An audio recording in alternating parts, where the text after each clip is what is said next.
Welcome, everyone. My name is Fabiola de Simone. I am policy expert on carbon removals at Carbon Market Watch. Carbon Market Watch, for those of you who are not familiar with it, is a watchdog and research organization based in Brussels. We work on carbon pricing and the international and EU climate policy. I will be the moderator of today's session that is dedicated to looking into the progress of key countries on both sides of the Atlantic towards implementing the approach of setting separate climate targets. We have a keynote speaker who will introduce us to the topic, Duncan McLaren. After his presentation, we have a panel discussion with five distinguished speakers and experts on the topic who will provide their perspectives from their respective countries or jurisdictions. And in particular, we will look into policies in the US, in California, but also the UK, the EU, and in Germany. Since we are already late, I'd like to just tell you that we have maybe less time for this discussion, and this session is being recorded, and the recording will be available on our website and YouTube channel. Let's get started with the first presentation. So we have here with us Duncan McLaren. It's my pleasure to introduce him to you. He's a research fellow with the Institute for Responsible Carbon Removal at American University in Washington, D.C. His research explores the justice and political implications of novel technology. And his recent work included addressing the politics and governance of carbon removal technologies in the context of the net zero policy goals. Duncan was, I believe, also one of the first researchers who formulated the separation of targets approach. So I'm very happy to have him introduce us to the topic. Duncan, thanks for being here, and the floor is yours, please. Thanks so much, Fabiola. Pleasure to be here. I add my apologies to those who've had to wait or didn't get the announcement and so on. It must be very frustrating for you all. I'm going to speak briefly and without slides about why we should have separate targets. And the basic case almost starts from the other side. Different things with different roles merit specific governance and management. I mean, it really ought to be up to those arguing for combined targets to be making the case otherwise, rather than this way around. But this is the world we live in which there is a presumption that we should have these net targets. So, three key reasons why we should have separate targets. The first is that the techniques, the interventions serve different purposes. They have different roles within climate policy. The role of emission reduction is to slow, to ideally halt the addition of greenhouse gases to the atmosphere. Carbon removal is mainly for drawing down the dangerous excess atmospheric carbon dioxide that we already have and that we are continuing to put into the atmosphere. So one implication of that, and the paper that Fabiola kindly mentioned started with this title, we need to go beyond net zero. That is not a long-term safe goal for the climate. Actually, taking away carbon dioxide from the atmosphere is necessary. The key takeaway, though, from the different purposes is to remind us that we need both. We need carbon removal in addition to emissions reduction. Getting them mixed up, substituting one for the other, is bad policy. There is an overlap, though, and we have to acknowledge that. In between those two purposes of slowing emissions and getting rid of excess CO2, there may well be, almost certainly, recalcitrant residual emissions that we need to counterbalance with some of the carbon removal that we as a society, as a humanity, can generate. The second of the three is that these different interventions have different side effects, different co-benefits, and different countervailing risks. And that holds not just for the categories of emissions reduction and carbon removal, but also for different forms of them, different techniques of them. They have different resource demands, different economic implications, different distribution of benefits, costs, and impacts across countries, across groups, and across generations. Now, especially there are differences between biological forms of carbon removal and those that end up in geological reserves. And I'll say a little bit more about that in a minute if I have time. The third, and in a sense, the central one, is that separate targets contribute to good governance. They improve the deliverability and the accountability of the policy decisions that we take. Otherwise, what we're doing, and where I think the presumption for net targets actually comes from, is a concession that decisions can be made about the ideal mix of policy interventions by markets and profit-oriented mechanisms. And these are the same mechanisms that have created the problem we face. So that old saw about not trying to imagine that the same techniques can solve the problem holds here.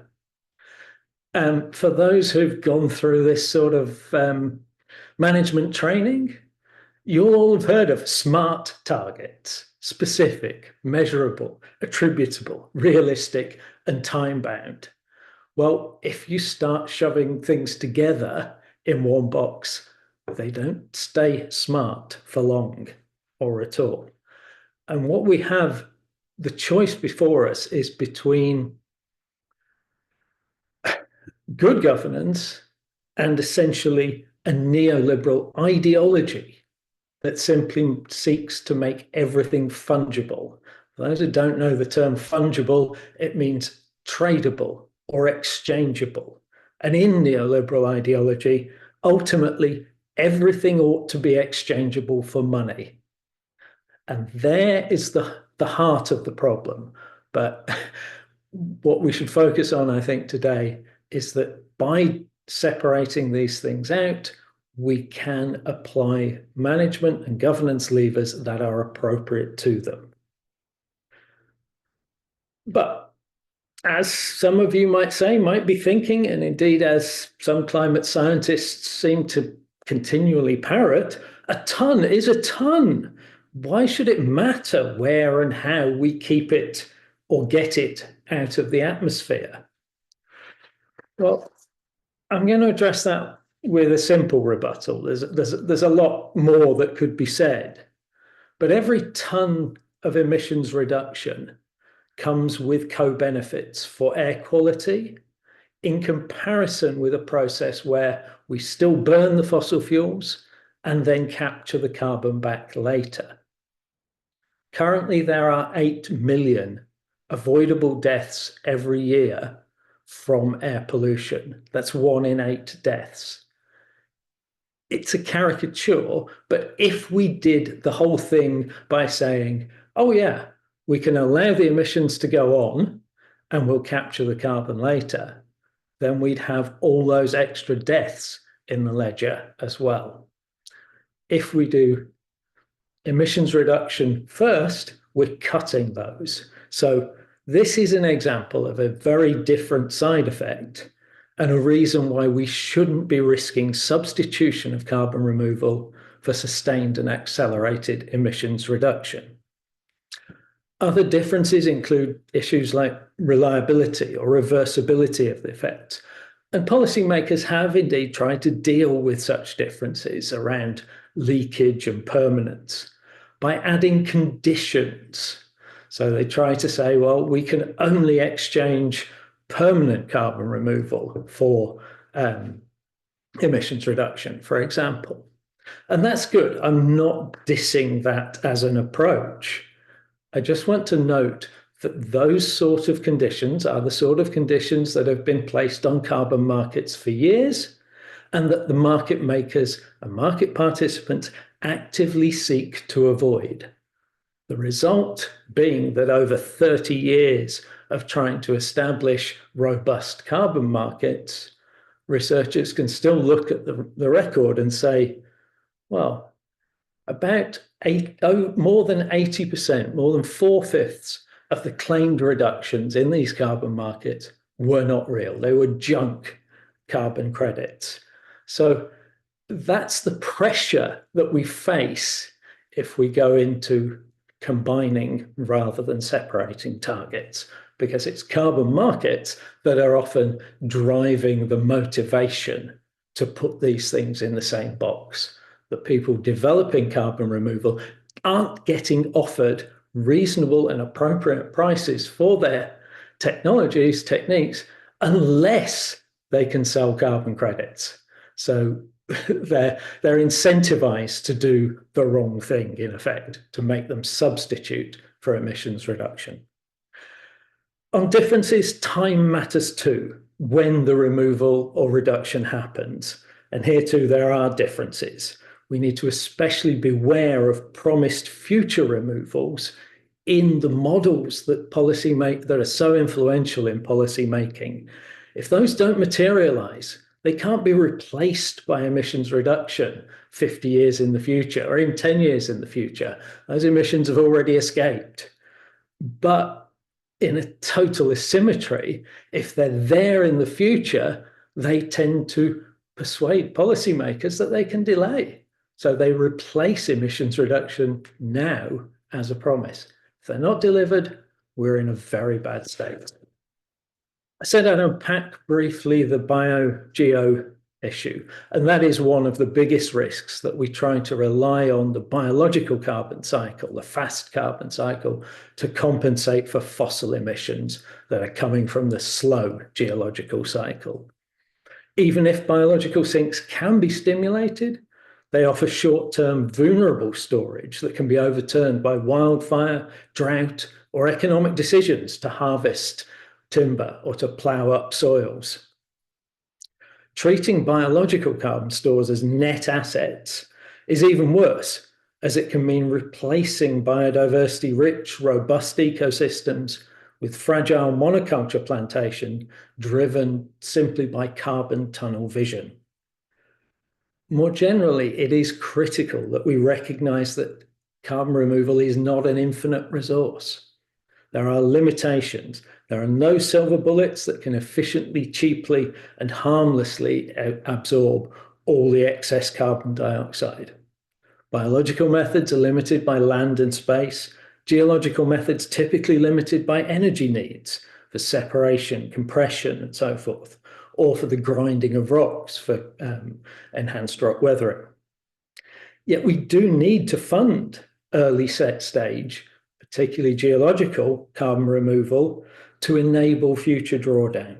Relying on carbon trading and markets is unreliable, bubble-ridden, and means substitution in the short term. The lessons that we should have learnt from getting renewable energy working is that targeted funding is what's needed rather than carbon markets. So to summarize, separate targets mean proper planning for realistic levels of carbon removal within resource limits, properly funding early stage CDR without relying on carbon credits, clear accounting and accountability for any decisions that politicians might make to trade off between emissions reduction and carbon removal. It means avoiding mixing up the biological and the geological carbon cycles, And overall, it means minimizing what we might call mitigation deterrence from the hype and promise of future CDR that may not materialize.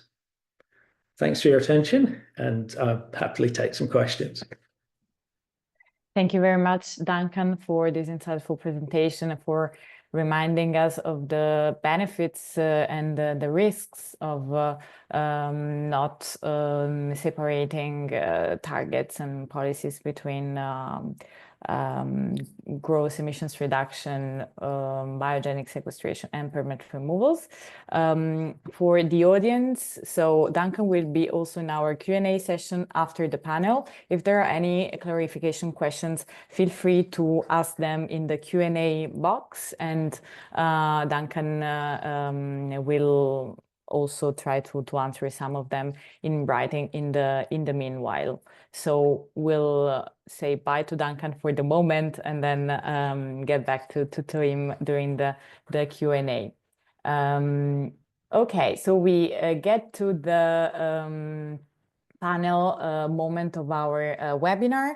I'd like to start that by introducing our panelists, and I so kindly ask them to maybe turn on their camera.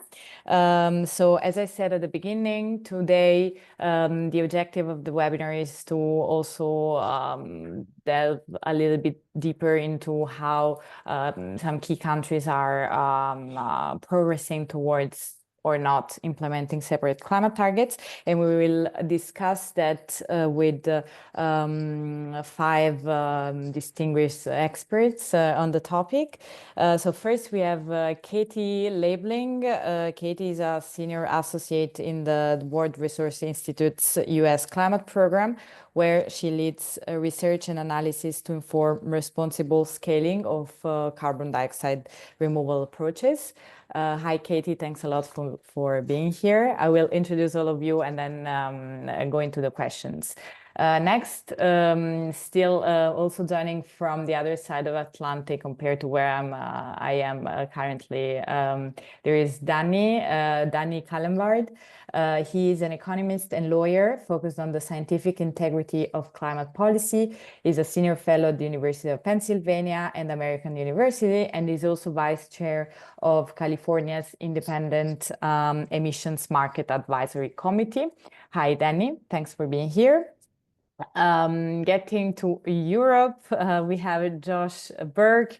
He's a distinguished policy fellow at the Grantham Research Institute on Climate Change and the Environment of the London School of Economics, and he's also fellow at American University and was seconded to the UK's government in 2023 as an expert policy advisor working on carbon dioxide removals. Hi, Josh. Next, we have Julia Teppe. She's a policy advisor on climate and energy at WWF Germany, where she focuses on carbon removals, leading the work on assessing the integrity of negative emissions in Germany and the EU. And last but not least, finally completing our panel, we have Fabien Ramos. Fabien is a policy officer and lead on carbon removals at the European Commission's DG Clima unit for land economy and carbon removal. Thank you very much, all of you, for being here with us today.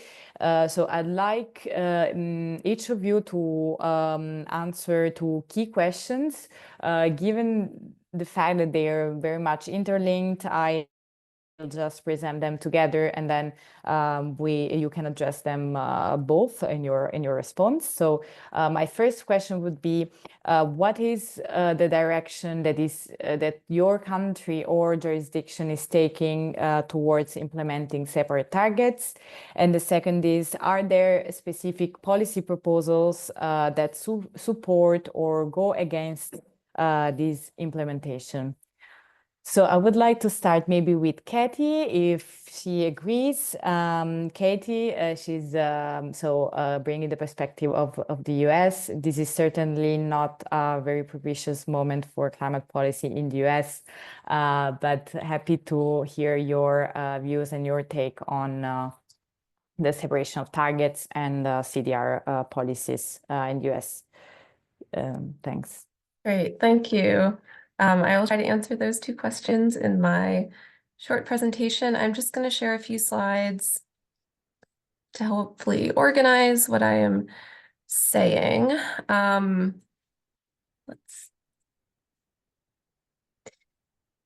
So thanks for having me. As Fabiola said, I'm from World Resources Institute. WRI is a global nonprofit research organization focused on a number of topics at the intersection of nature, people, and climate. And I focus on carbon dioxide removal policy. So I'm going to talk a little bit about recent US policy and action on carbon removal, and then try to connect that to prospects for separate targets in the US. So many of you are likely familiar with what's on this slide, but I just wanted to start with a quick reminder of some of the key existing CDR policy in the US, which has come about over the past 4 years under the Biden administration. And of course, we just had the inauguration of Donald Trump on Monday. And so while CDR has largely been a bipartisan issue in the US, it's not totally clear yet whether and to what extent these policies will continue over the coming 4 years. But to kind of organize them, I've divided them into 3 categories: supply side, demand side, and governance-focused policies and actions. And since, we know carbon removal has no natural market, both supply and demand need to be created. And alongside that, we also need governance frameworks to ensure that it's scaled responsibly.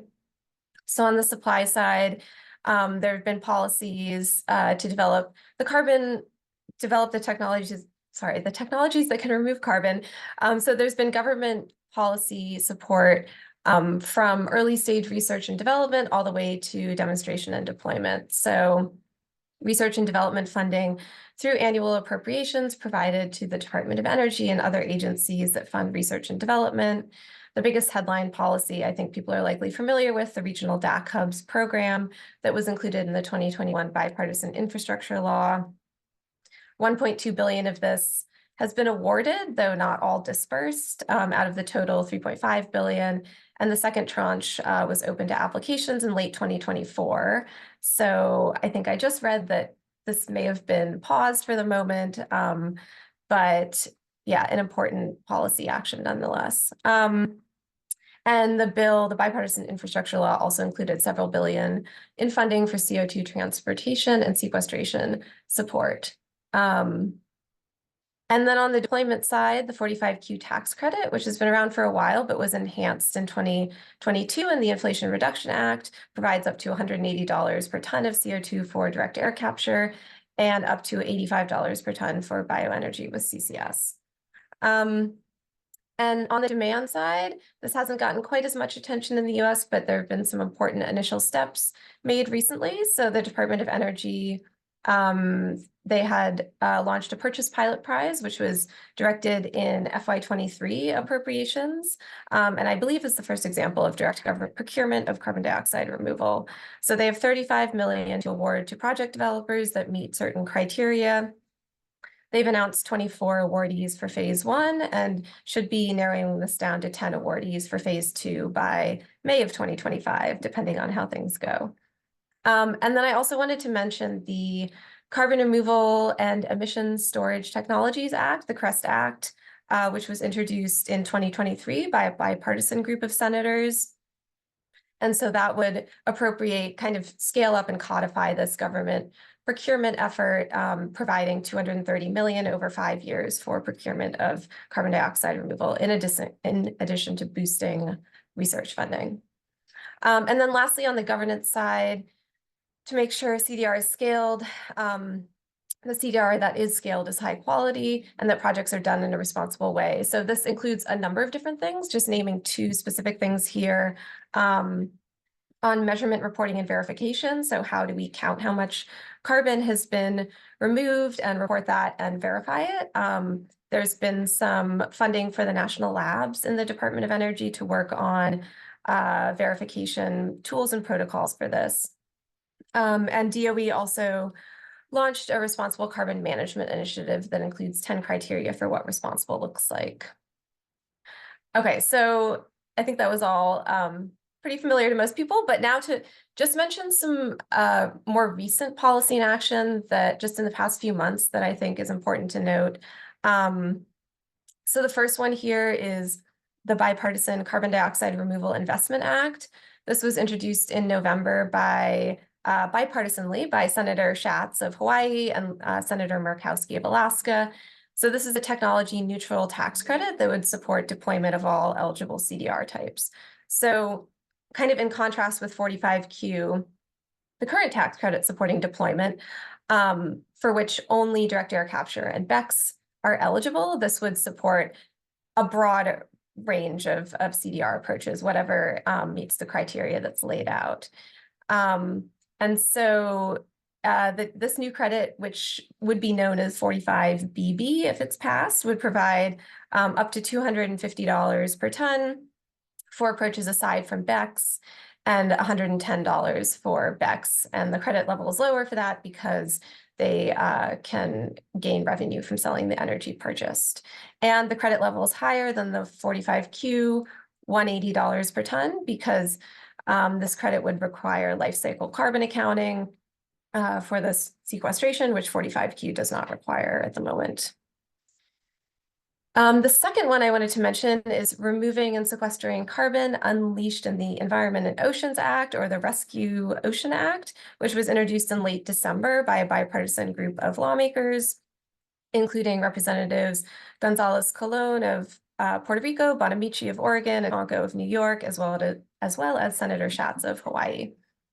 And so this was introduced very late in the Congress, more as a marker bill, I think, of what action would ideally look like for ocean or marine CDR. And so it would include establishing a program at NOAA, the National Oceanic Atmospheric Administration, to evaluate efficacy and impacts. It would establish an interagency working group and publish or mandate publishing of a biennial report on MCDR. And it would provide around $2 billion over 10 years, and also provide some funding to National Science Foundation, NASA, and National Institute of Standards and Technology.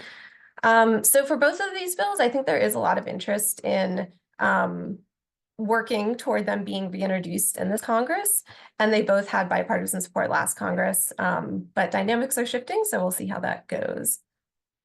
And then I also wanted to mention the U.S. Nationally Determined Contribution, which was published, the new NDC, which was published in late December with a 2035 headline commitment of 61 to 66% emissions reductions from 2005 levels. I mention this because there's actually not very much mention of carbon dioxide removal in the NDC. There is some mention in the kind of the clarity, transparency, understanding tables at the end, which cover kind of scope and methodology, but there isn't much in the sectoral pathways. So I thought this was interesting, just kind of in comparison to, well, only five new NDCs have been submitted, but one from the UAE, which has a separate subsection on carbon dioxide removal and negative emissions. So just thought that was interesting to note. And of course, we know Trump has kind of already taken the first step to withdrawing the US from the Paris Agreement. So this document, I think, has less influence now, but still interesting to note. So then, oops. So yeah, I guess kind of how does this relate to potential progress on separate targets? So I think the policies above obviously help build the supply and somewhat the demand for CDR, both of which are needed to achieve any separate target for CDR. But I think the separate target would also provide a clear signal for the level of scaling that would be needed by a certain time frame. But I think the separate target is really, as Duncan said, is really important for the governance aspect as well, to ensure that CDR is playing an appropriately sized role and not taking the place of emissions reduction. So these are just a few elements I think are important to helping lay the groundwork for separate targets. net zero target or a long-term mitigation target, ideally a net zero target, I think is helpful to establish that long-term vision for climate action. And also, of course, specifying whether this is net zero CO2 or net zero GHG. In the US, we do or did have a net zero target across all GHGs. This was originally announced in an executive order in 2021, and then later included in the US long-term strategy at the end of 2021. And then I think in addition to that, you need a good estimate of how much emissions will fit into that recalcitrant category that Duncan mentioned. How much emissions likely won't be able to be abated by the net zero date, often called residual emissions, and those emissions that would need to be counterbalanced by CDR to reach net zero. So this estimate should be based on the feasible level of emissions reductions, considering abatement technologies available today and expected technology development. And there are several estimates of this today in the US. The long-term strategy lays out roughly a gigaton across both land sink enhancement as well as novel technological CDR. The fifth National Climate Assessment from 2023 estimates roughly a gigaton as well.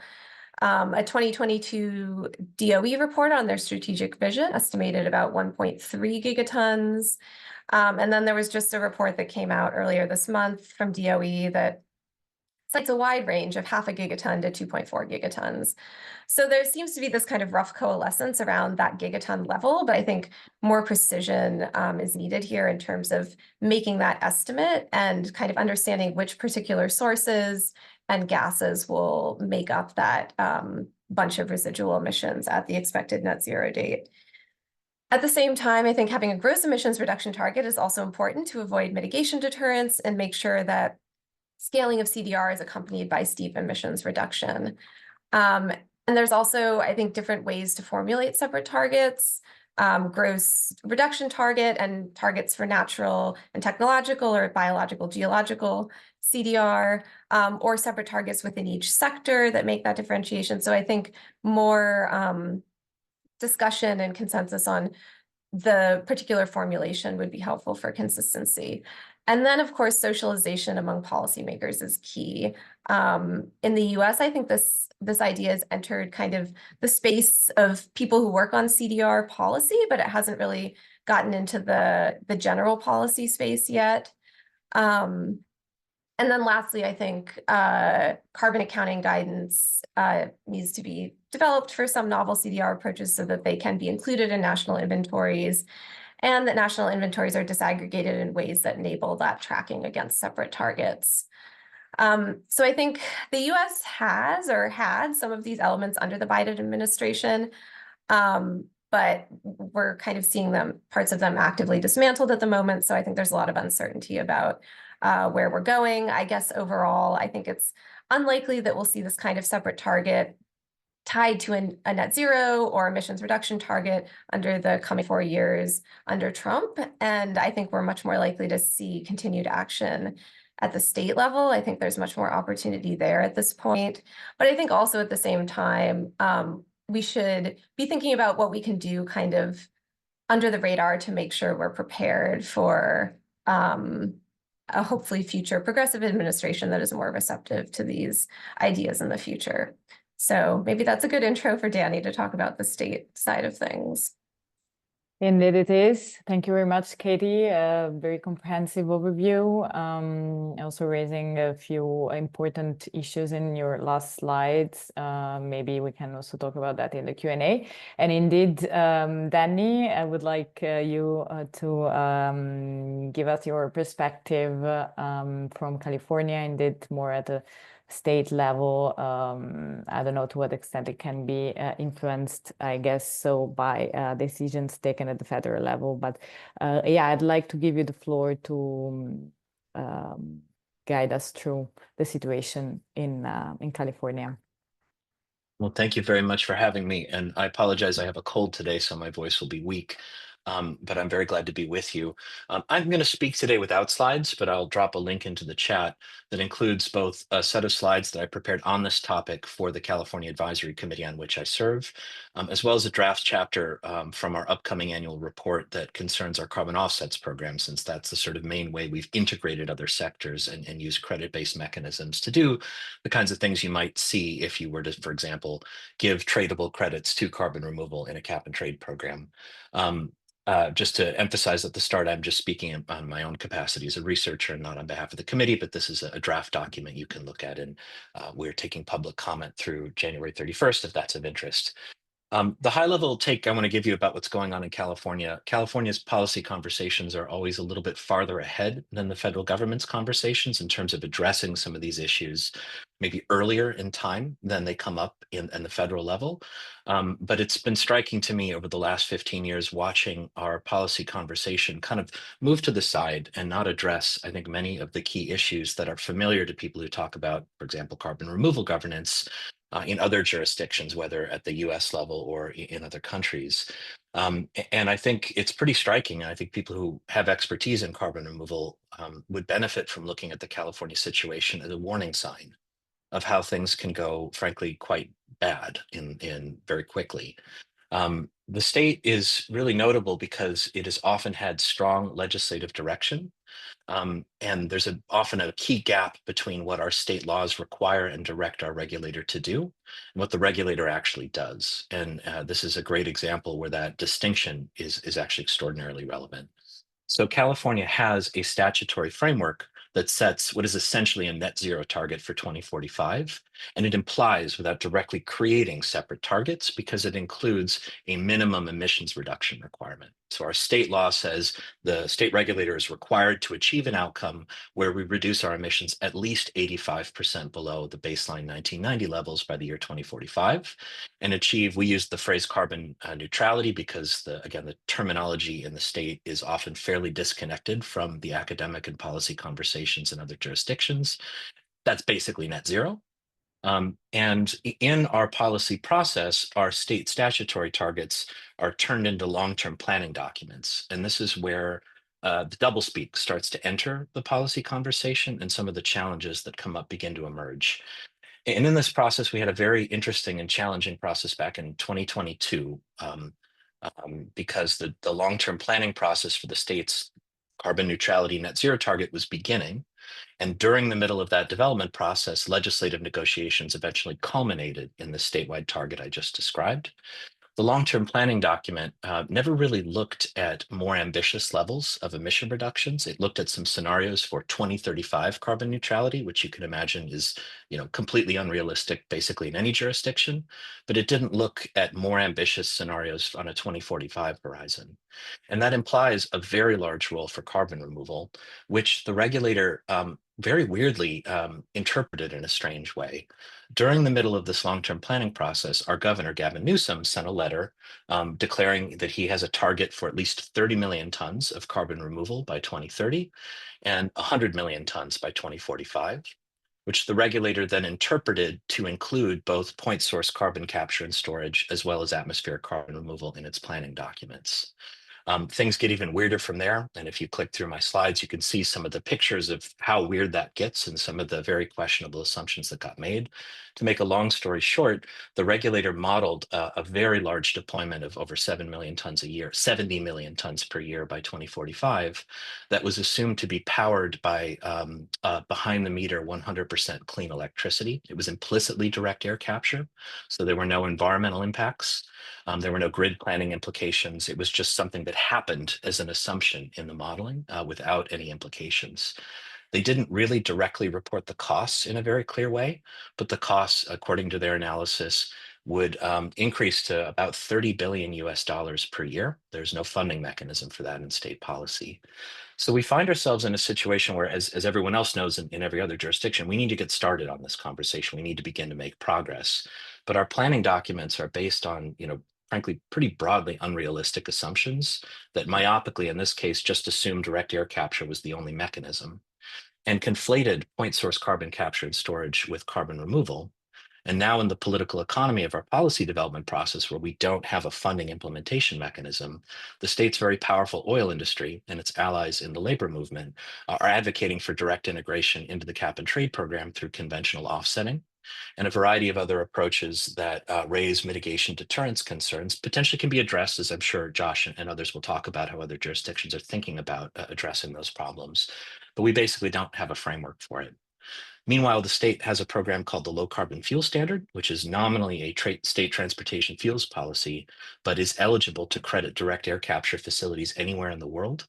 It nominally uses life cycle analysis, but conveniently doesn't look at the emissions produced from injecting CO2 for oil and gas production. So it is very likely that the state is going to begin sending hundreds of millions of dollars to direct air capture projects that are producing oil and gas in other states, even though California has officially banned that practice for its internal CO2 injections underground. As an aside, I'm always looking for interesting cases of double counting in emissions policies. I'm pretty sure we're going to get to triple counting with the low carbon fuel standard before we're done. So I apologize for painting a somewhat bleak picture. There's a lot of interesting things happening in California. But we do have a statutory framework that I think is ideally set up to implement separate targets, but we never actually implemented that in our policy planning process. And the political economy of how actual projects are getting funded and how interest groups are mobilizing to fill that very critical financing gap, whether it's $30 billion or $10 billion a year, it's a huge funding gap. And unfortunately, many stakeholders are lining up to recreate the mitigation deterrence outcomes and not address the basic emissions accounting questions. And Katie just very briefly mentioned the federal legislation that would contemplate doing life cycle analysis. Just to emphasize, we just simply don't look at produced oil and gas emissions when we do our life cycle analysis of DAC projects. And that should give some sense of the disconnect between the rhetoric and the ambition and the potential and the sort of present state of policy, which I hope can improve, but frankly, everybody's confused. And industry is very well organized to perpetuate the status quo. So that is my things are not quite so happy in California story, but it's always useful in US policy context to be realistic about what the states are doing, because sometimes it's working very well and sometimes it offers lessons as to how to avoid problems in other jurisdictions. This may be one of those. Thank you. Thank you very much, Danny. Indeed, I think that's also useful to remind ourselves that even if we manage to implement separate targets, then to set at least separate targets into legislation, and from that to implement them into policy, it's a different thing. So yeah, thanks a lot. I'd like now to move to Josh, maybe. As Josh, as you're based in the UK and you also worked with the government on CDR. What's your take on these two questions that I presented at the beginning? What's your take on the current CDR policy framework in the UK and the separation of climate targets? Yeah, thanks Fabiola, and thanks for the opportunity to discuss this today. I should start by saying what I talk about today is my view, not any view of the UK government. So let me just get that disclaimer out to start with. So where does the UK stand on separate targets? I think politically this has less traction compared to counterparts in the EU. I think there's a view inside the UK government that separate targets are actually implicit within UK guidance and policy documents. So by that I mean in some of the UK's documents, such as the engineered GGR policy document published last year in I think it's June 2023, this reiterates the government's ambition to deploy at least 5 million tonnes of engineered removals annually by 2030, scaling to around 23 million tonnes by 2035. So I think there's a view that arguably this implicitly codifies what proportion of the carbon budget could be met by removals versus reduction. But I think given that the language suggests this is a minimum ambition, there's clearly no upper bound on this quantity. So that kind of undermines that argument somewhat. I think one potential option here is to ask the CCC to consider this in their budget advice. We have this kind of unique governance architecture and a statutory framework, which could be a useful way to codify what separate targets actually mean in public policy. The challenge with this, as the challenges with giving the CCC a broader remit across all climate policy, is that there is a risk that you politicise them in a way that they haven't really been politicised too much to date, which has been their big core strength. I think they've been non-partisan by not being policy prescriptive, and I think by sort of wading into this discussion, which is inherently political because it sort of assumes a slowed effort on certain sectors, perhaps where the government may have to intervene more heavily, that becomes much more political going forward. So keeping the CCC away from that might be useful to ensure that their role in this process remains non-partisan. One thing to keep an eye out for, I think, is that in the 7th carbon budget, which is due in early 2025, there should be further information on what the future contribution from CDR is. They've done that in the previous carbon budgets, and that data is all available, but that will give a sense of what we think the future need of CDR is, and where those residual emissions lie predominantly in the agriculture and aviation sectors, but should give us a sense of the numbers. And this could be a guiding point for ministers should they want to start thinking about what separate targets looks like in terms of the actual upper bound ceiling. So I don't really see in the short term any sort of move towards separate targets in the UK. I don't think it really fits within the political philosophy of the UK government. Certainly the last one, perhaps more so this one, but it feels quite a interventionist approach, which doesn't really, I think, sit well with what the policy architecture is, and I'll get onto that now. So are there specific proposals that impede this information? Yes, I think is the short answer. So abatement deterrence is kind of what separate targets is there to solve for. That deterrence could be operationalized in carbon markets, as Duncan eloquently spoke to, and that is the predominant lever in the long term for the UK to drive demand for CDR. So certainly that policy approach is a risk, given the UK is now considering expanding the UK ETS to new sectors, including carbon removal, and critically both permanent and non-permanent CDR. So that's where it slightly differs in the UK, perhaps from the EU, although that's a slightly open question. The UK is actively considering using permanent and non-permanent CDR in the UK ETS and considering them perfectly fungible, which, as Duncan again said, could result in undesirable substitution and slow down overall mitigation efforts. I should say this is still very much a live question. We had a consultation on the design of the UK ETS last year, and we're eagerly awaiting the response from the UK government. I think we can say with a fair degree of certainty that permanent CDR will be in the UK ETS. There's a big question mark on the non-permanent stuff. And that's really the kind of critical point, I think, with all of this stuff. Beyond that, practically, I think it's actually quite challenging to implement and enforce separate targets where fungibility is assumed and no allowance differentiation is made. Again, that is one question the government consulted on, whether there should be allowance differentiation between permanent and non-permanent CDR. We don't know what the outcome of that is yet, but that would mix short-term and long-term carbon cycles, and that would make this a very difficult thing to operationalize.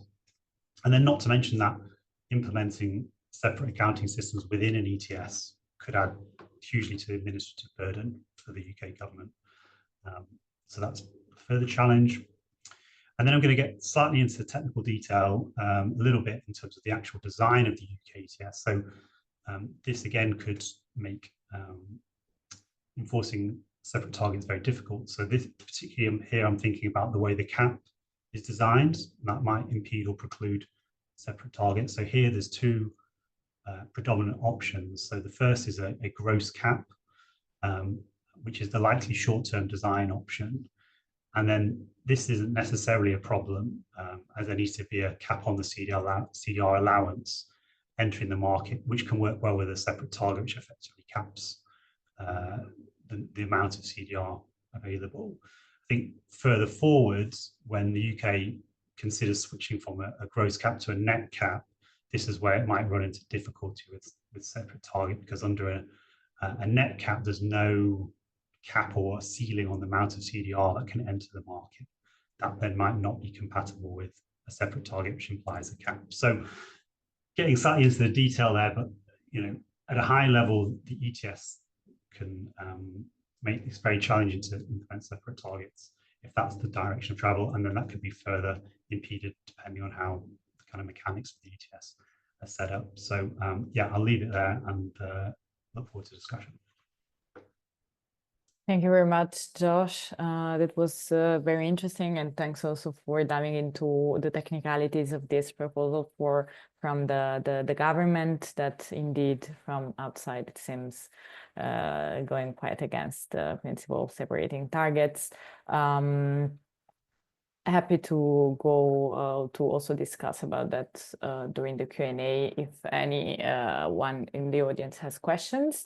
Now would like to give the floor to Julia from WWF Germany. So far we have heard quite not very bright maybe news from the countries or jurisdictions assessed so far in terms of implementing separate targets. Germany instead seems to be going in a different direction, but I'd like Julia to come in and please tell us what's happening there. Yeah, thank you and good afternoon, everyone. So Germany already has separate targets to a certain extent. So in our Climate Protection Act, we have under paragraph 3 reduction targets for 2030 and 2040.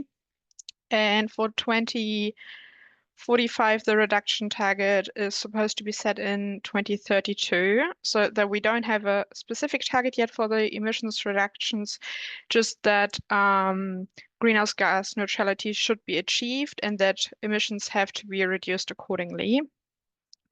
Then we have paragraph 3A, which is the LULUCF sector, and this one has in the climate law like a special title. It says the contribution of the sector is of particular importance to highlight the role that nature has for not only the climate, but also biodiversity and general food security.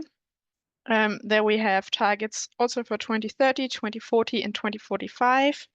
And then in 2021, the coalition agreement between the Green Party, the Free Democrats, and the SPD, so the SPD, kind of the Social Democratic Party, they agreed to also set kind of targets for technical sinks, which is why we have this terminology in Germany between LULUCF or natural sinks and technical sinks. I know that in the broader policy field, or especially within research, the terminology is debated, but this is what we work with in Germany, which is why I will use this terminology. And it says under paragraph 3B that targets for technical sinks should be set for 2035, 2040, and 2045. And they were supposed to be set last year, but I'm sure that you all have heard that the German government collapsed and that we have new elections coming up in February.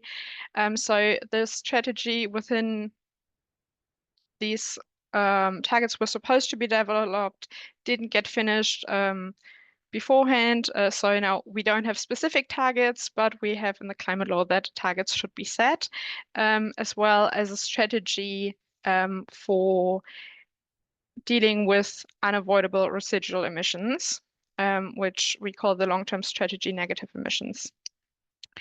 And yes, so paragraph 3B was added to the Climate Protection Act officially in 2024. And it was proposed in 2023, so this is quite recent. But since it was part of the coalition agreement in 2021, it was kind of a set policy that would be implemented within the current governing period. And interestingly, I didn't find a lot of debate on this making it into the coalition agreement. And then also when the climate law was updated in 2024, I also couldn't find a lot of debate on if technical things should be included. And I think the main reason for is that within this update of the Climate Protection Act, the current government got rid of the sector targets for the separate sectors, and that was a much more important or an issue that was more talked about in the media and also within NGOs. So the technical things just kind of made their way into the Climate Protection Act without a lot of resistance, at least from what I could find, which gets us to now. In February last year, the government published 2 strategies. The carbon management strategy, which mainly focuses on carbon capture and storage and carbon capture and usage, and then a separate one for the long-term strategy negative emissions. And both of these strategies have not been finished. We only have key points, but this is what we kind of have to work with at the moment. Within the carbon management strategy, the government also worked on updating our carbon storage and transport law, because at the moment in Germany, it is not permitted to do either. And I am also not aware of any active research projects that stores carbon or transports carbon within Germany in that, like through CCS or any CDR technologies. And within the update of the carbon storage and transport law, it is supposed to allow the storage of carbon offshore in sites that are sorry, I'm missing the word, that are appropriate for storing carbon, so that there are no leakage rates or that the risk for leakage is very low, and with an opt-in option for onshore storage for each of the German states. So Germany has 16 different states, for everyone who doesn't know, and they would have to say individually that they allow storing carbon within their borders, kind of. The carbon management strategy also looks at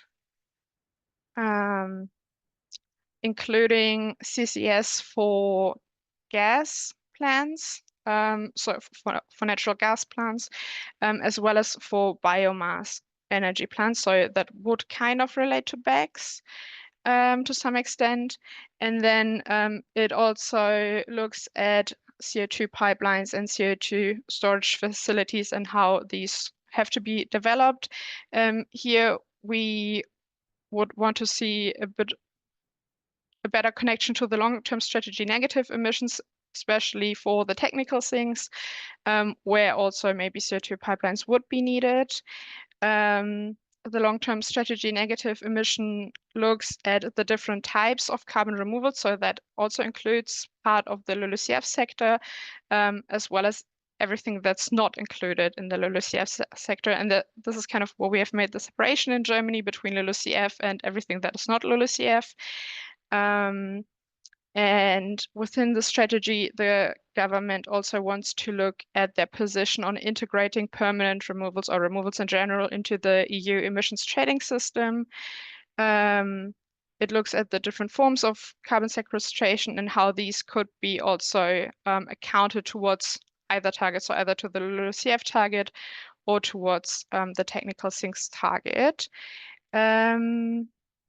Maybe one point I don't think I've mentioned before is that the targets are separate until 2045, and in 2045 they will kind of be accumulated together to reach net zero, but before then they will not be accumulated. So we do still have separate targets, but the goal is to reach net zero in 2045 and then net negative by 2050.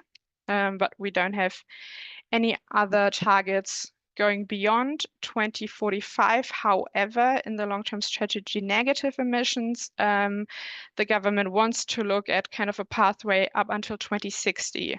So to kind of look a bit further. And one very important strategy that I haven't mentioned yet, because it no longer exists, was the national biomass strategy. There, the government wanted to look at the available biomass that we have in Germany, also for carbon removal, but also how, yeah, we can strengthen the whole sector. But this strategy was discontinued. Maybe the new government is going to take it up, and we can only hope and, yeah, ask for it. But I think it will be very important to build on the key points that were published in 2022 on the national biomass strategy. And then maybe also as an example, so Germany's emissions reduction target for 2040 is 88%. And then with the numbers that we're currently working with are between 93 to 97% emissions reductions in 2045 for Germany. If we would reach emissions reductions of 97% compared to 1990 levels, we would already be net negative in 2045 without technical sinks, only through the contribution of the LULUCF sector, which I think is pretty interesting to see those numbers. Of course, if we only reach a 93% reduction, there would still be 47 million tons left of CO2 that we would have to account for through technical sinks. And one more point on the long-term strategy negative emissions. So far, it is supposed to be updated every 2 years, which is something that we as WWF think is very positive, because research is very fast moving in this field. So it's good if the strategy stays up to date with current research.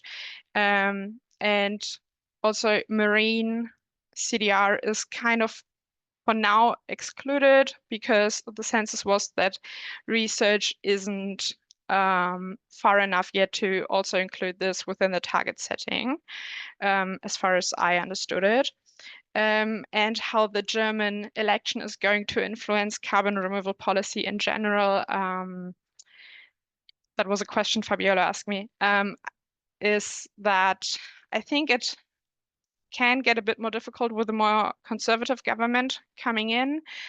And this is what kind of current election polls are predicting, that the German government is going to be more conservative in the future, and climate in all of the election programs hasn't been at the forefront. So I think it will be difficult, at least a bit harder to kind of keep this momentum going on keeping these 3 separate targets and having ambitious targets that don't incentivize emissions deterrence, emissions reduction deterrence, because that could still happen since we don't have set targets yet, and we only have the aim to set targets for those years. Yeah, I think I'll leave it here. Thank you very much, Julia, for your comprehensive answers. Indeed, Germany seems quite advanced in this topic, in this regard. I'd like to give the floor to Fabien to conclude this first round of questions, so that we can also answer some of the questions in the Q&A. Fabien, you're a representative of the European Commission. What can you share with us regarding the direction the EU is taking towards separate targets and CDR policies? Yeah, thank you, Fabiola, and thank you a lot for your invitation to participate in this panel. I'm going to keep it short, yes, you said it, to have a bit of time for questions, but very shortly. So what we can say, what is the situation today at the level of the European Union? We have the climate law, and the climate law has an ambitious objective of 55% emission reduction by 2030. And we have already a kind of separation of target in this climate law, because it is stipulated that this 55% emission reduction objective should be reached by with using a maximum of 200, well, with a maximum of carbon removals, 225 million tons of CO2 of carbon removal at maximum. And of course, most of this carbon removal coming from nature-based solutions for carbon removal. So the biggest share of the climate effort that has to be done is through emission reduction. This is the current state. And if you look into the detail of all our other legislation, climate legislation, the three main one being the ETS, the European ETS, the effort sharing regulation that is setting targets at member state level, and the LULUCF regulation that is dealing more specifically with the achievement of 310 million tons of carbon removals with the forest and land, so the LULUCF thing. You will see that you will not find anywhere a place for permanent carbon removal. So basically today, the permanent carbon removals with the geological storage, DACs, BECs, and these kind of things cannot be accounted for the achievement of the 55% emission reduction in 2030. So the current situation is very clear. But when you look at the modeling, being the modeling of the IPCC, the modeling that we have also done at the level of the European Union in our impact assessment to make some proposal on the climate objective, we all know that to achieve climate neutrality by 2050, that is the ultimate objective, we need carbon removal.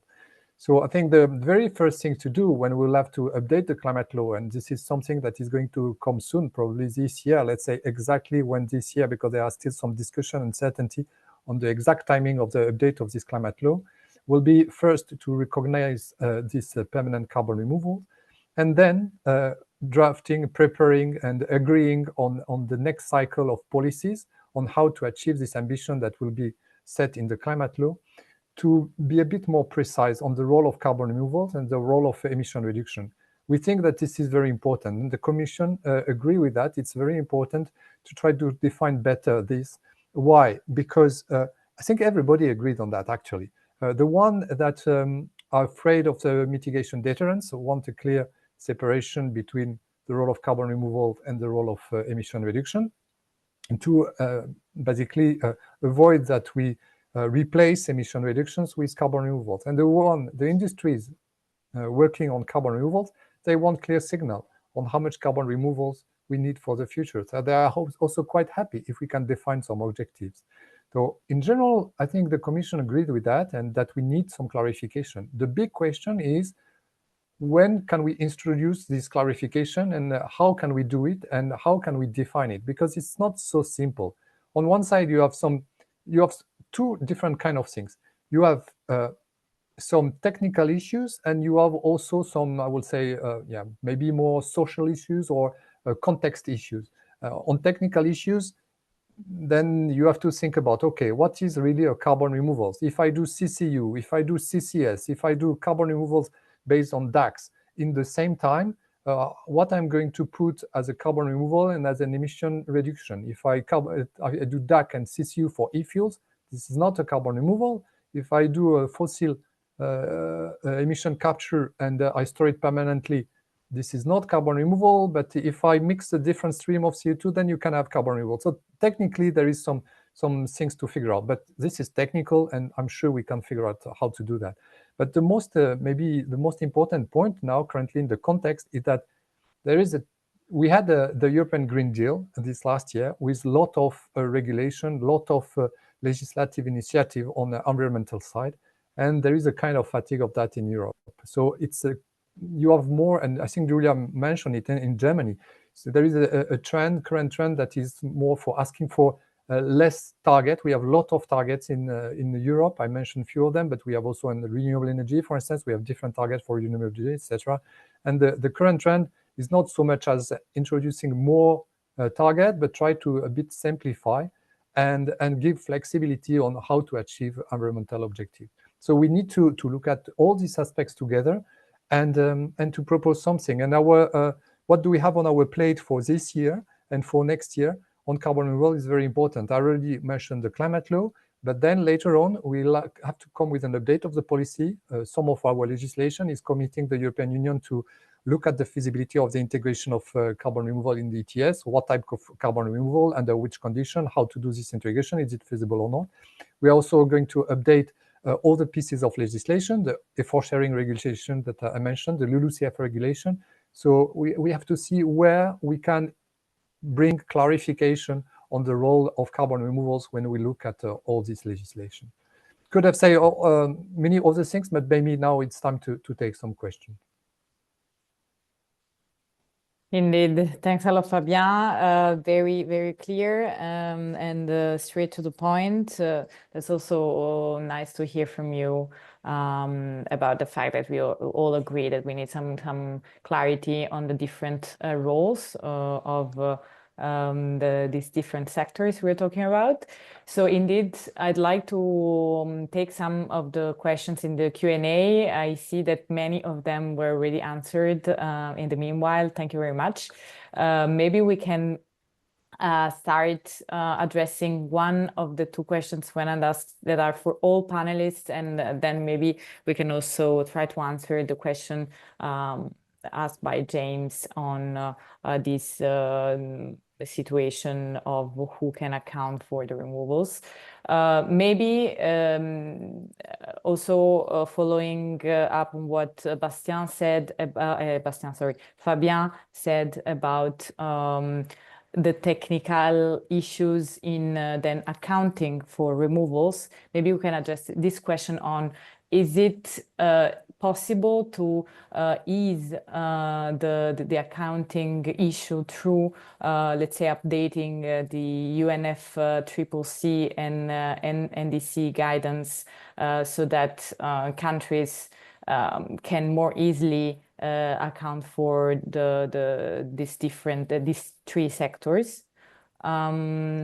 Is there anyone who would like to address this first? Fabien, please go ahead. Yeah, maybe very shortly, since I introduced this element. Something I didn't mention on carbon removal in Europe that, of course, is very important is the certification framework for carbon removal that we put in place. And that is, for us, is really the key element that enables us today to talk about the integration of carbon removals in the EU policies. Before that, we would not have this tool that could bring trust and the confidence that the carbon removals that could be eligible for kind of integration in our climate policy are really robust and quantified in a robust way. So yes, this certification, the work we are doing on the certification framework somehow try to start to address this issue of accounting. The initiative that you are mentioning and the work, the current work at the level of the UNFCCC and IPCC actually is extremely important. And this report that should come, I think, in 2027, if I'm not wrong, on how could we account the carbon removals in our inventories will be an important piece of work that to allow everybody to agree on a way on how to do it. And you know that there is a lot of transboundary issues with carbon removals. When you import the biomass from somewhere, you burn it somewhere else, and you capture it and you store it in a third regions or country. How to account all that, it's indeed extremely important. Thanks, Fabien. Anyone else who would like to address that? I see Duncan unmuted and also Danny. Okay, very quickly. I mean, I think there's a lot of opportunity here.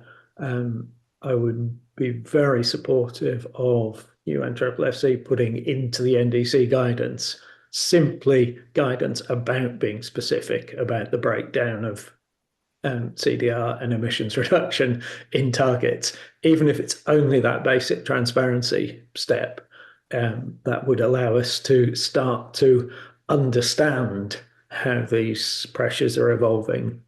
And one more specific technical thing, I am deeply concerned at the way in which natural carbon sinks in the LULUCF sector are sometimes being characterized as active and intentional CDR when they are not. And next year, the forestry company could take the forest away without any legal obstacle. This is one of the big problems in the State of CDR report, which gives a misleading impression of huge amounts of CDR already happening. And I think that is an issue that needs to be addressed at the UN level of guidance, as well as, of course, if possible, at national levels. Thanks, Duncan. Katie, I saw your hand at some point. Oh yeah, I could jump in, or did you want to say Maybe something first? Danny was first, sorry. Go ahead, Katie. Go ahead. Okay. Yeah, I was just going to say, I think that's a great idea. I think getting guidance changed within the UNFCCC process might also be a long timeline. So I think another way to approach this, or complementary way to approach this, is to also encourage countries to do this voluntarily within their NDCs and their long-term strategies. And I think the question I have on that is NDCs and LTSs are kind of inherently up to the country to include what they see fit. There isn't so much of a rigid structure. So I don't know, maybe there's a way to make the guidance more like, consider this not a mandatory thing, so it doesn't go against that kind of self-determined aspect of it. But yeah, I think pursuing both approaches would be helpful. And I'll just add, I think those points are all really well taken. To return us back to this inventory question, we don't really have inventory methods established outside of the land sector. Arguably subsurface CO2 management is, I don't want to say it's easy, but it's not as complicated as some of the biogenic emissions accounting questions and what are frankly very visible and well exploited loopholes. And I'm really struck in carbon removal conversations how quickly carbon removal can sort of denigrate or basically end up replicating biogenic emissions accounting loopholes. So I think we need to be very careful and not assume that we're going to be able to reach resolution on a question that's been really frustrating in other contexts at a much larger scale. So maybe to re-summarize these thoughts, there are areas of carbon removal where we simply don't have inventory methods like enhanced weathering. We do not have consensus on what that should look like. It's a blank slate. We have issues where we need to develop some clarity, but there are relatively fewer questions about how to account for it, not how to manage it. And I would say subsurface CO2 injection might look something like that. And then there are going to be accounting questions where they are deeply politicized and highly intertwined into large financial and policy arrangements, where people have self-interested and conflicting views that, from my perspective, especially with biogenic CO2 being excluded from inventories in many applications, don't make any sense, but are designed not to make any sense. And so all of those reasons would lead me to support, Katie, your sense that it might actually be really hard to get clarity on this at the international level, but seeking to create some transparency while we figure this out might be really helpful as well. Thanks a lot, Danny. Maybe we can move to another question, which is very much linked to this, about how, if there is anyone who would like to tackle this on the fact that some countries pretend to account for the negative emissions from biomass combustion and storage, and they want to account that where the biomass is combusted and not where the biomass grew. Is there anyone who has a view?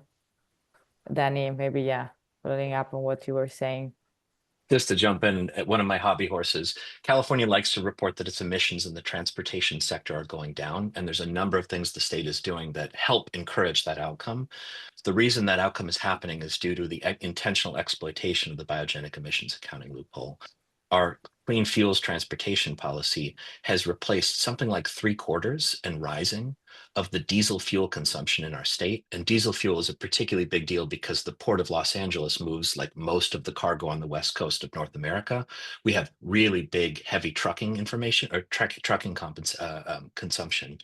And we have basically, through this policy, replaced almost all of the liquid fuels in the state with biogenic fuels without properly accounting for their emissions from a life cycle basis. That doesn't matter. In our inventory, it's zero. So we've basically disappeared a huge chunk of our inventory to make it look like we're reducing overall progress or reducing overall emissions in the transportation sector. That's an example of how just intensively integrated the politics are in these basic emissions accounting questions. We even have a policy that nominally calculates the life cycle emissions of these fuels. When we go to account for them on our ledger, we simply say zero. And that's how bad things can get. Thank you, Danny. Indeed, quite scary. Julia?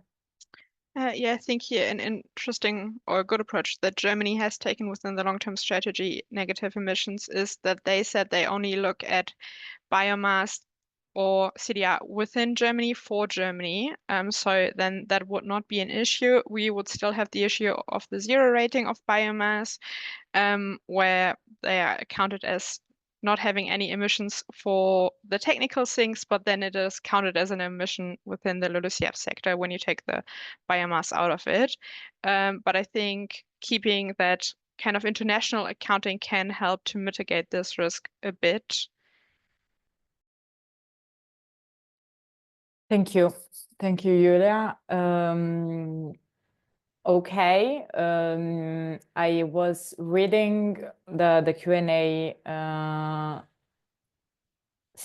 box, and there are maybe a question for Fabien, but also maybe for those of you who have a view on the EU policy making process. So Nils is asking who are actually then those who want integration of CDR, I guess, in the ETS, or to maintain this flexibility and this fungibility between emissions and removals. And maybe we can link that to the question from Emanuela about how also member states are planning to react to the upcoming 2040 target. So maybe the different actors in the policy landscape. So there was a question for Fabien directly, but Josh also. Yeah, very, very quickly, can say a few words about that. So there are several actors that are seeing that the integration of carbon removal in the ETS could be an option, in particular that are worried about the development of the industries in Europe and think that the ETS policy is very challenging. And this is a fact. And if you look at the trajectory of the cap for the ETS policies, the cap is going to reach zero at a certain point, depending on which sector you include or not in your assumption. But if you include aviation and everything, in a little bit after 2040, the cap of the ETS is at zero, meaning that you cannot anymore emit 1 single ton of CO2 in the ETS.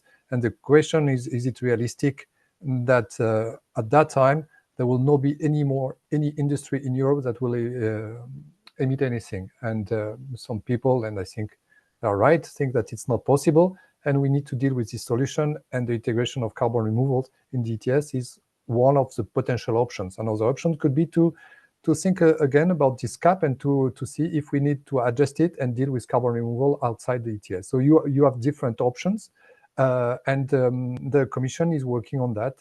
As I said, by 2026, the Commission has to make a proposal on how to deal with this situation, and we'll look at different options and we'll propose something at that time. Let's see. Today is very difficult to give any indication on that. Thanks, Fabien. Josh? Yeah, thank you. Just building on that, I think, as Fabien said, with a declining cap, you get less liquidity, more volatility, higher prices in the future. So it's politically expedient to integrate CDI to the extent it can moderate high future prices and sort of prevent some sort of backlash where ETS prices rocket too high. I think from the UK perspective, at least, there's not a huge amount of public funds available to pay for CDR. So a compliance carbon market is a useful way for CDR to be paid for that isn't from the public purse. So I think it's useful to think about it in that context where there are fiscal constraints or budget constraints within jurisdictions. That's certainly the case in the UK. From a business perspective, companies need demand, a driver of demand, and where there are no better alternatives, ETS provides that, or at least theoretically. I think in practice that isn't necessarily going to be the case, where ETS prices are lower than the marginal cost of expensive permanent CDR. So I don't really think it's going to drive a huge amount of demand in the short run, but companies see it as a potential long-term driver of demand, assuming prices rise in the absence of other things like public procurement schemes, which again in the UK is unlikely to happen. So the company, I think people recognize it's not the first best solution, but in the absence of better alternatives, that's what's driving a lot of the policy debate at the moment. Thank you, Josh. Duncan also wanted to weigh in. Yeah, I was going to sort of link this to Wynand's wider question about who's pushing for this integrated approach or enabling mitigation deterrence, and whether some of their arguments are valid. And Josh has just given us one where there is some validity.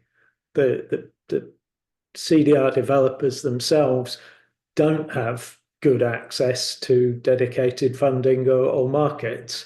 And they do see this as an opportunity if they can get into existing trading schemes or carbon markets of any form. I think it's in the long term as problematic as we see biodiversity protection trying to get into carbon markets because there's not enough money for biodiversity protection. We really have to recognize that that's the source of the problem there, not that there's a block on them getting into the carbon market. But there is validity. There is not enough dedicated funding. There are not the confidence to build those markets. I think we're also seeing two other sort of sources of push. One is sound conspiratorial almost, but it's the carbon management clique, if you like, combination of oil and gas companies and petrostates who are deliberately conflating carbon capture and storage and CDR. It's true that they both use the same infrastructure, but again, that's the sort of, there's a little legitimacy in that argument, but the result is that they are pushing two things together that create the risk of mitigation deterrence, create that very firmly. So again, I think here, what we need to look at instead is how we can cap what are seen as legitimate residuals, and that's one of the underlying arguments in this space, and make sure that we do, if you like, right size the infrastructure for the real long-term needs and not for a what would be a relatively short-term, probably speculative bubble. The third area I think we need to recognize is that there is some pressure also from credit buyers, companies like airlines, and particularly tech sector companies with burgeoning demand for data centers and AI and so on. They want wider access and cheaper access to removal credits. So as Fabien was saying, yes, industry generally foreseeing a tightening cap, but I think there are some specific industries that we can point at and say, there are very clear arguments, and they're trying to create this idea that trading and offsetting is the way to do it. They're very active in those markets voluntarily as well as in the compliance markets. So that's my tuppenny worth on that. Thanks a lot, Duncan. We only have 1 minute left to the end of our webinar. I'd still like to maybe give the opportunity to Katie and Julia in case you want to comment on this concept of who are, if you see in your countries forces to push for this flexibility and then mitigation deterrence. If you would like to say anything about that. Yeah, sure. So within the stakeholder dialogue of the long-term strategy negative emissions, we've definitely seen industry, but also CDR startups pushing for this flexibility, and also sometimes a bit from the research side, because the assumption is made that the LULUCF sector will fall short, and that the natural sink won't comply, and that we have to mitigate this through more technical things, and then that it would be easier to just have more flexibility. But yeah, that's what I've seen so far. And Katie, I don't know if you want to add anything. Not too much. I don't think this discussion has really existed yet at the federal level. I think it's very early stages among groups that work on policy for CDR. I think there's some discussion more in the private sector context around like SBTI guidance and fungibility within the neutralization component of that. But I think it really is still at pretty early stages and understanding what the options are. From what I've seen at least, but I may have missed pieces of it.